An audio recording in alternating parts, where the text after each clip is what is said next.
Cheeky little. Does no bad.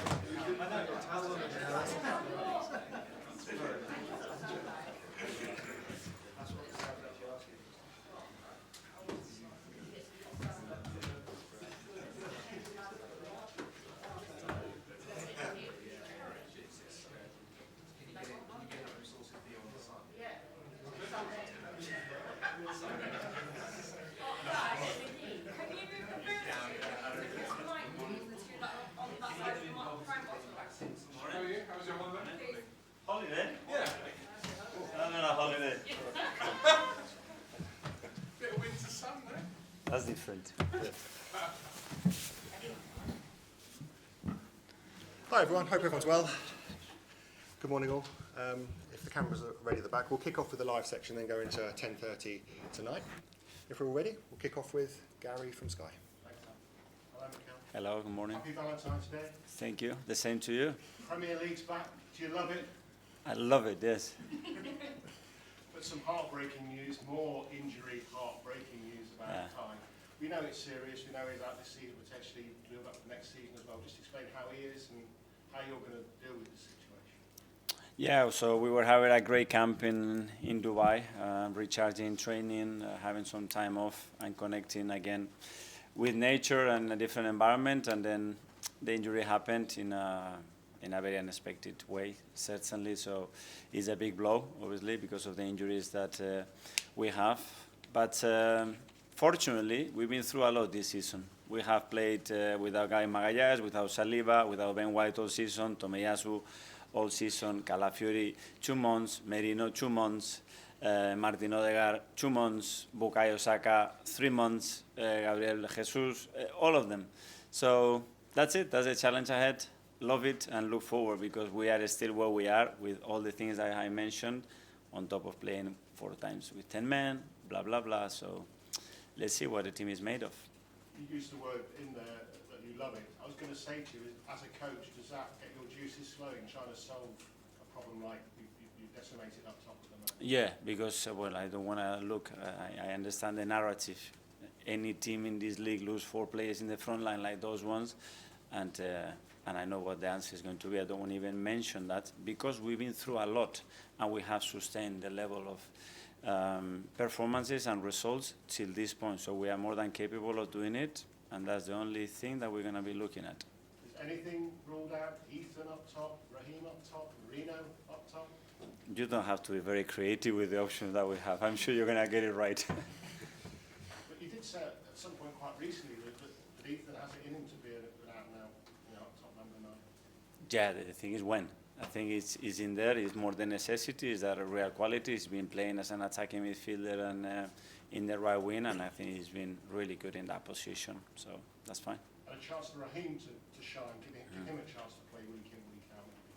Yeah, and for other players as well, and for Leo probably to play in 2 or 3 different positions. So it's between all of us. We have mentioned that many times. Is adding value from different players, probably being a little bit different in when we have to be with adapting to the qualities and the strengths of our players and go for it. The spirit is certainly the same. With Bukayo, there's been a few headlines around. Is he still on the schedule that was set for him? And would you be tempted to try and speed him back because of those problems you got with other injuries? Well, I don't know. When you have a long-term injury, what is faster? In a 10-day injury, 3 days is a lot because it's 30%. In 3 months, a week probably is not that much, but it's too early. It's in a early stage of the rehab. When we get a little bit closer and he starts to do more demanding and stuff and more load, we will see where he is. But just to clarify quickly, there's no setback? No. He's fine. And just finally on injuries, Ben White back in the squad? Yeah, Ben has been training more regularly now, so we have to still manage a lot his load, but it's going to be available, yes. Just moving on, Wednesday night, I don't know whether you saw the match day programme, Everton. Yeah, a few. Liverpool. A bit of housery maybe going on there, your goal against Liverpool? It's in probably 2012. because it was the last time that Everton beat Liverpool at Goodison. So, yeah, good memories. I look young. Yeah, you jumped high there. I was very powerful player, as you know. It's a big, big jump there. Did you jump that high when Everton got that late? I better not tell you the story. What happened? Go on. No. It was a funny one because I lost connection in that moment. I was watching the iPad and I lost the connection. We didn't know exactly what was going on. So, yeah, good. It makes that sharp. That's the beauty of football, you know, that uncertainty and the fact that for everybody, and it's not the first time, for everybody it's really difficult to win matches in this league. That's why always the hope and the ambition is there because to do it consistently for 10 months is a very, very, very long league. When I saw that goal, I looked at it back, took it down beautifully, 20 yards out, the right foot, hit it with the right foot, no chance to Pepe Reina, I think. Pepe was to Reina, stop yeah. it. Looks like you might have an answer to your striker problem. Yeah. Get your bits. I think we'll be in big trouble, my friend. Just with that points difference now, maybe down for 24 hours to 4 Mm. at the weekend, does that lift hopes, particularly after Dubai, last season after Dubai, you went on that amazing run, didn't you? Well, when the gap obviously becomes a little bit shorter that you expect it, is always really positive. And you need that. At the end is generating momentum, you know, and the next few weeks are going to be critical as well to understand what we're going to, after the international break, where you are with 6-7 weeks to go in the season. Thanks. Thank you. Chris Uriah from the Premier League. Morning. Hi. All clubs deal very differently with injuries, and you said previously it's a really good time for Saka to take a break. Obviously, it'll be good for Kai as well. But as a manager on a daily basis, how do you focus? You know, you have to pay your attention on the next game, on winning, the players that are on the pitch. But how do you make those that are in this period where they do need to focus on themselves still feel included and focused for when they return too? Well, keeping them as much as possible close to the team and involved, you know, and they are very responsible as well, managing the spirit, the energy of that team and supporting in the best possible way to maintain the standards, to maintain the belief around the team and to be connected because when you come back, if you've been in the process every single day, I think after it's much better to achieve again the performance level that you need. And Arsenal are one of the best final third pressing teams in the world. Like Kai, Saka, and Martinelli, they're a massive key in you achieving that. Will you try to maintain that by playing players out of position like Rice or Marino, or will you have to change overall the way you typically press as a team? We will have moments, I think, in relation to the opposition's qualities and the intention that they have, and availability. Again, hopefully we will be better and better and better in the next few weeks. But for now, always adapt to the qualities of the players. Leicester next, away. They've had a mixed season, but they've put in some capable performances. What have you made of them so far, and what sort of tactical battle do you expect? Yeah, very difficult, and at home as well against top opponent, they made life very, very difficult. I know Ruth very well, and how he sets up his teams, and you can see the spirit there, and that they are very much alive, and they are a threat. Thank you. Ian Talksport. Hi, Mikel. How Hi. are you? Good. First of all, pretty much all the injuries you've had this season you've already outlined have been serious injuries, not just sort of broke a toenail or something like that. Why is it, do you think, that the injuries players are picking up, not only here but other clubs, are serious, i.e. out for a month, out for a season type injuries? Well, you cannot prove it, so the evidence that we can provide is very limited in many aspects, and every case is very different. Obviously, some of them we know that are based to load and minutes is inevitable. So we have players that have been injured that have played 130 games in the last 2 seasons. So at the end, it's an accident waiting to happen. You know, if you continue to load and load and load, is it this season? Is the accumulation of that? Is the stress of that? Is it luck? Is it preparation? Is it methodology? There are a lot of factors and very difficult to point out as something, but obviously the schedule that is planned is super demanding, and for certain players, especially the explosive players, becomes a real issue. Mentally, for a player coming back from injury is difficult. What about you? What about the manager? Because when a player goes down injured, is your first thought, because you had so much bad luck with how long players are out for, I'm going to lose this player for a long time? Yeah. Big pain in the tummy. That's the first feeling. You know, first of all, when you see a player in pain, obviously it's a really bad feeling. then you feel like, no, again, and then you realize you have no time to do that. Support the player, start to look forward, and start to look alternatives on how the team is going to be able to continue to perform, and convince yourself about that, because the player needs to feel that belief as well. And you can use cases, that situation we've been in the past and we done it, great. So if we done it before, we can do it again. Hindsight is the greatest thing none of us have, but it is the greatest thing to be able to foresee. With hindsight now, if we could turn the clock back a month, would you do anything to have brought in another striker? Would you have done absolutely anything to have got another striker in if you'd have known what you know now? No, but we always put in that situation that we were an injury or two away of a very risky situation. But when you try your best and you think that you've done everything that you are capable of, and you have done your homework and try that, and you don't achieve it, you can have regrets, but at least you know that you've done it. And the last one, I know how competitive you are, and I know you want to win every game, every competition. But now, realistically, because of how short you are in terms of the players you have, especially attacking ones, are you going to have to think, I'm going to have to limit my ambitions this season, regroup in the summer, and then go again? If I do that, I prefer to go home. No chance. Yeah. Okay, we'll go to Alex from the BBC. Hi, Mikel. Yeah. What's the spirit in the group, like you said there, when you see a player get injured, pain in the tummy? Have you had to lift up the group after another key player's got a long-term injury? Yes, there is always a moment, and it happened when we were training super well and we were in the best environment, and suddenly this happens. But you have to turn things around at the end. Unfortunately, we go through that a lot. You could see the reaction with Gabi Jesus got injured, and the reaction of the whole team, and how we feel about that.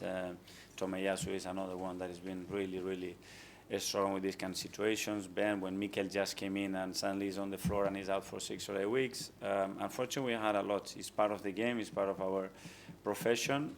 We have to deal with that. Well, because of this particular injury, did you see more of an impact on the squad? Did you see any change immediately after Kai Havertz's injury? Was it like you could see on the players, oh no, not another one? The reaction is, okay, what else do we have to do? Let's do something else. What else we have to do? That's it. That's the reaction. Art Athletic.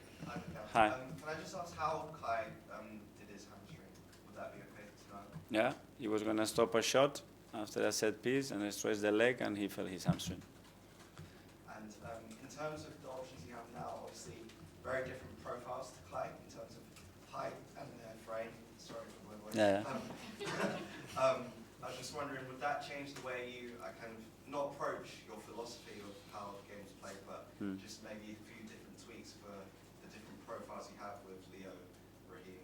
Yeah, we have to. There are certain things that we're going to have to adapt, and again, it brings another opportunities as well, because we're going to have in the front line players that are very unpredictable, so good in 1v1s, very creative, very sharp, and it's going to give different headaches as well to the opposition.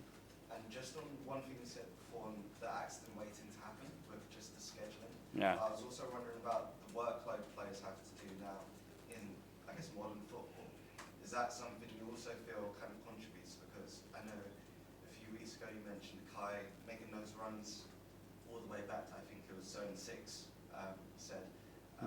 So with all that workload, is that something that also comes hand in hand with the schedule? Yeah, well, the intensity obviously is going to a different level, and the demands that we put in play in terms of the amount of minutes, and in this competitive environment, it's higher and higher. So it's just a consequence of that. And you look at all the graphics and the injuries that had happened in the last 2 seasons, especially this season, and long-term injuries, especially muscle and tendon involvements, it's higher than ever. So there is a relationship, and even the data of the sample is small.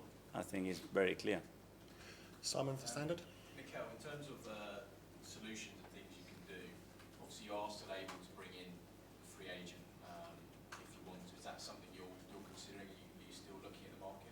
Well, explore every possible situation and make a decision from there. And the other one as well is obviously, I know Max was out with you in Dubai. Yeah. I know the Premier League rules need to be under 16, but there is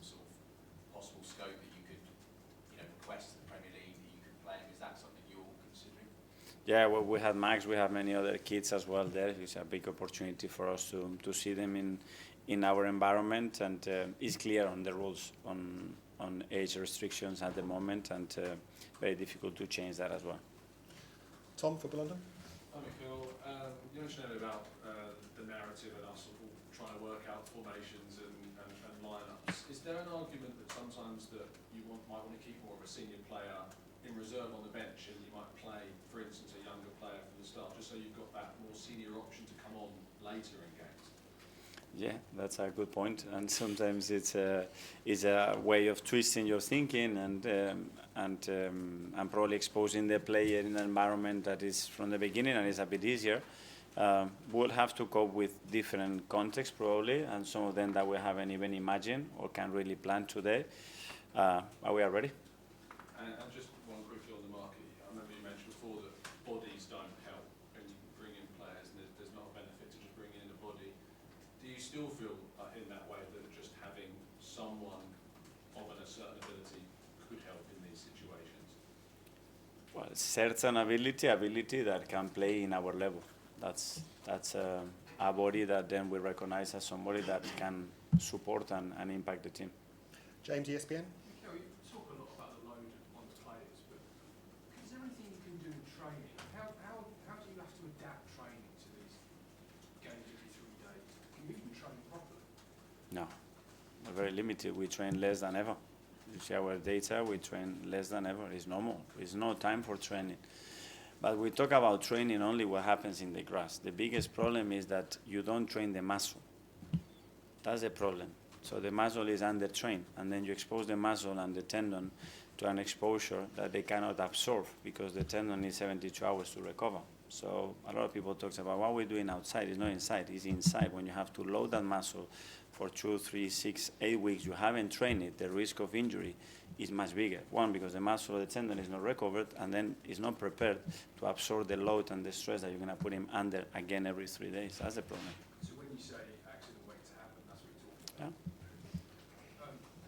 You've obviously had to show a lot of resilience already this season. You mentioned all the injuries you've overcome. Does that sort of give you confidence that you can deal with this again? You've already come through so much, and you're still back there in the title race. Yeah.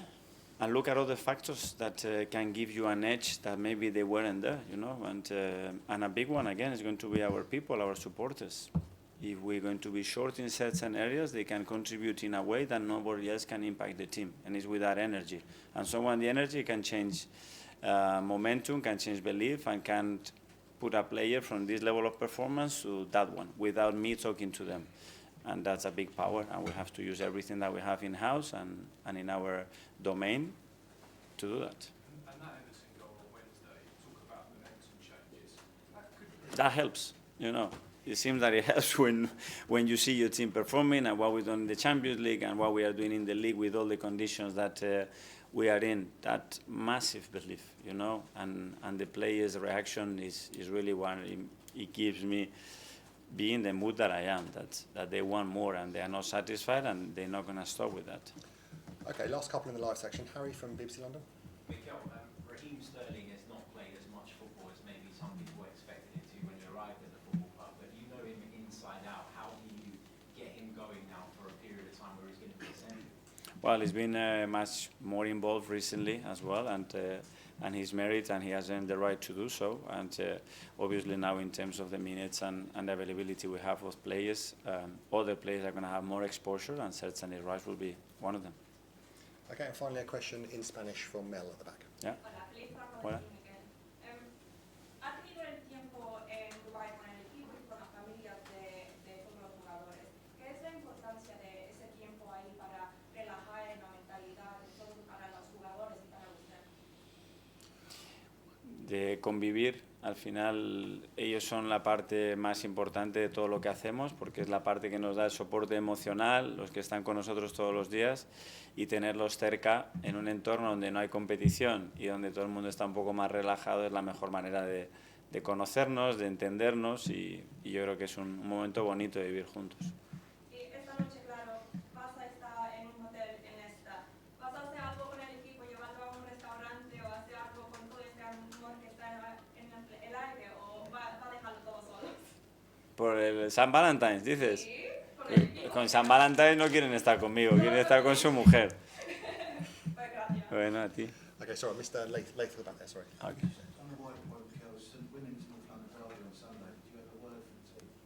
All the best and let's do it again. And supporters, Sorry? supporters as well, 50,000 tickets sold already. Yeah, I heard. You know, it's gonna be packed, and it's just a joy to watch again the amount of support that they deservedly getting because of what they are doing. So yeah. Okay, Everything went well. that finishes the live session. We'll now go to 10:30 tonight. We'll kick off with Gary from the Times.